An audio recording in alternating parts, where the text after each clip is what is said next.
नमस्कार. मागील भागात अंकांमध्ये काय सांगितले ते पाहिले.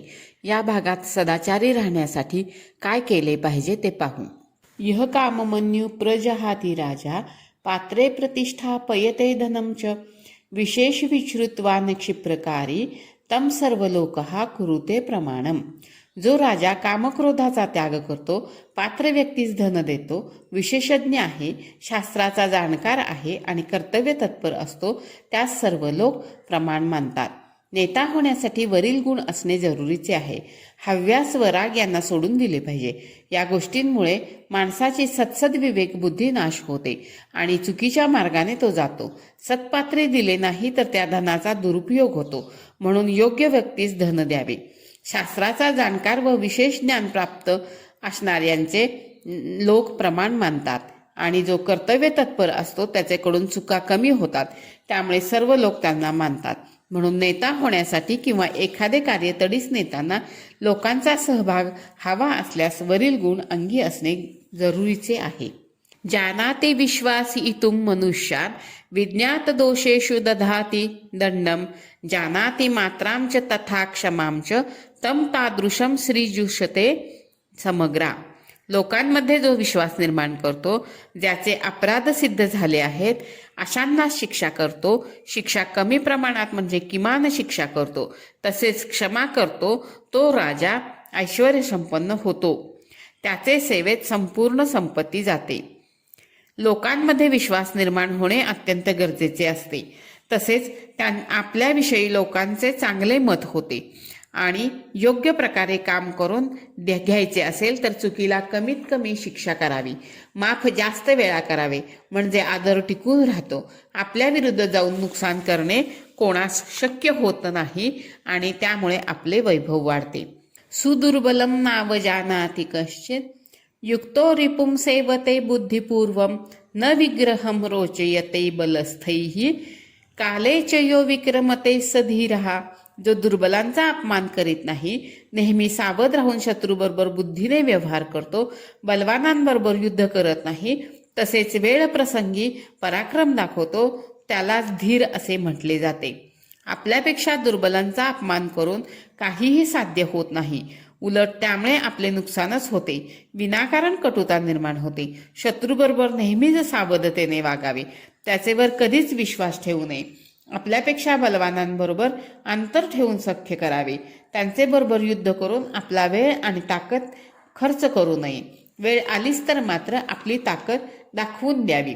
प्राप्यापदम न व्यथते कदाचित उद्योगमन्विष्यति चाप्रमत्तः दुःखम च काले सहते महात्मा धुरंधराः तस्य जिताः सपन्नाः.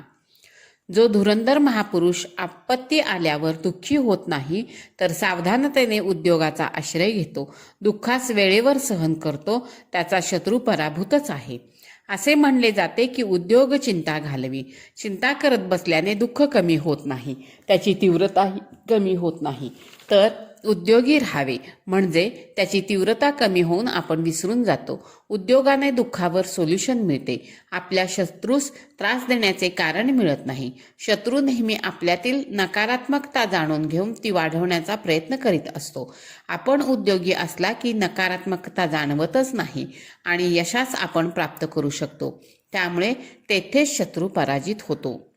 अनर्थकम विप्रवासम गृहेभ्यः पापैः संधिम परदाराभिमर्शम दंभम स्तैन्यम पैशुनम मद्यपानम न सेवते यश्च सुखी सदैव. निरर्थक विदेशवास, पापी लोकांशी संगत, परस्त्री गमन, पाखंड, चोरी, चुगलखोरी तसेच मद्यपान या गोष्टी वर्ज्य कराव्यात. तोच सदैव सुखी राहतो. वरील गोष्टी शांतता नष्ट करणाऱ्या आहेत, जीवनाची लय बिघडवणाऱ्या आहेत, मनाची शांती घालवून त्यांची जागा अपराधी भावनेने भरते. कोणत्याही गोष्टीतून निखळ आनंद घेता येत नाही, म्हणून सुखाची अपेक्षा ठेवणाऱ्याने या गोष्टी सोडून दिल्या पाहिजेत. न सरंभेणारभते त्रिवर्गम आकारितः शंसति तत्वमेव न मित्रार्थे रोचयते विवादम न पूजितः कुप्यति चाप्यमूढः न योभ्यसूयत्यनुकंपते च न दुर्बलः प्रतिभाव्यं करोति नात्याह किंचित क्षमते विवादम सर्वत्र तादृक लभते प्रशंसाम. जो क्रोध किंवा उतावळेपणाने धर्म अर्थ काम यास प्रारंभ करत नाही, विचारल्यावर यथार्थ म्हणजे जशी आहे तशी गोष्ट सांगतो, मित्रासाठी भांडण करत नाही, आदर मिळाला नाही तर रागवत नाही, विवेक सोडत नाही, दुसऱ्यांचे दोष बघत नाही, सर्वांवर दया करतो, दुर्बल असल्यास कुणाची जमानत घेत नाही, वाढवून चढवून बोलत नाही, विवादास सहन करतो, तो प्रशंसेस पात्र ठरतो. या सर्व गोष्टीतून एकच कळते, नेहमीच सतसत विवेक बुद्धी जागृत ठेवावी. योग्य असेल, सर्वमान्य असेल तीच कृती करावी.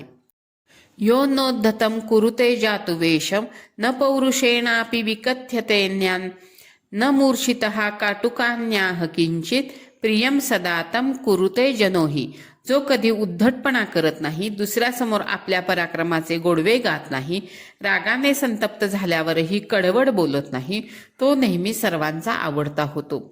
न वैरम उद्दीपयति प्रशांतम न दर्पमारोहति नास्तमेति न दुर्गतोस्मिति करोत्य कार्यम तम आर्यशीलम परमाहुरार्यः.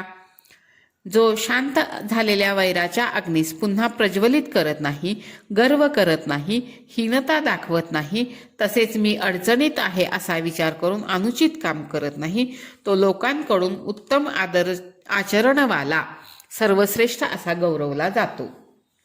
न स्वे सुखे वै कुरुते प्रहर्षम नान्यस्य दुःखे भवति प्रहृष्टः दत्वा न पश्चात कुरुते नुतापम सकथ्यते सत्पुरुषार्थशीलः. जो आपल्या सुखानेही प्रसन्न होत नाही, दुसऱ्याचे दुःखाने आनंदी होत नाही आणि दान देऊन पश्चाताप करत नाही, तो सज्जनांकडून सदाचारी म्हणला जातो. तटस्थते भूमिकेतून स्वतःच्या आयुष्याकडे बघता आले पाहिजे, म्हणजे सुखदुःखात शांत राहता येते. दुसऱ्याच्या दुःखाने आनंदी होतो तो माणूस घेण्याच्या परिस्थितीतही गणला जात नाही. एकदा दान दिले की पश्चाताप करण्यात अर्थ नाही, विचारपूर्वक सत्पात्री दान द्यावे, म्हणजे पश्चातापाची गरजच भासत नाही. मितं भुंक्ते संविभज्याश्रितेभ्यो मितं स्वपित्य मितं कर्म कृत्वा दद्यात मित्रेष्वपि याचितः संस्तमात्मवन्तं प्रजहत्य नर्थः. जो आपल्यावर अवलंबून असणाऱ्यांना वाटून थोडेच खातो, सर्व काम झाल्यावर थोडा वेळ झोपतो, तसेच मागितल्यावर मित्र नसलेल्यालाही धन देतो, तो साऱ्या अनर्थांपासून लांब राहतो. त्याच्या वाट्यास वाईट गोष्टी येतच नाहीत. आपल्या आश्रितांवर कृपा केली, भरपूर कामे केली, आपल्याबरोबर इतरांचाही उत्कर्ष बघितला तर आपले वाईट कसे होईल असे येथे स्पष्ट केले आहे. यह सर्वभूत प्रशमे निविष्टः सत्यो मृदुमान कृच्छुद्ध भावः अतीव स ज्ञायते ज्ञातीमध्ये महामणिजात इव प्रसन्नः. जो मनुष्य सर्व भूतांप्रती शांती प्रदान करण्यास तत्पर, सत्यवादी, कोमल, दुसऱ्याचा आदर करणारा, पवित्र विचार असणारा असतो, तो चांगल्या खाण्यातून निघालेला चमकत्या श्रेष्ठ रत्नाप्रमाणे प्रसिद्ध पावतो. येथे विदुराने चांगल्या आचरणासंबंधी सर्व काही स्पष्ट केले आहे.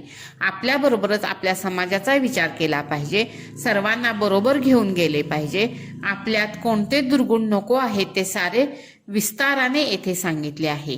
विवेक सतत जागृत ठेवला पाहिजे असे सांगितले आहे. येथे महाभारतातील उद्योग पर्वातील, प्रजागर पर्वातील, विदुर नीतीतील पहिला अध्याय संपला. आता पुढील भागात दुसऱ्या अध्यायापासून पाहू. नमस्कार.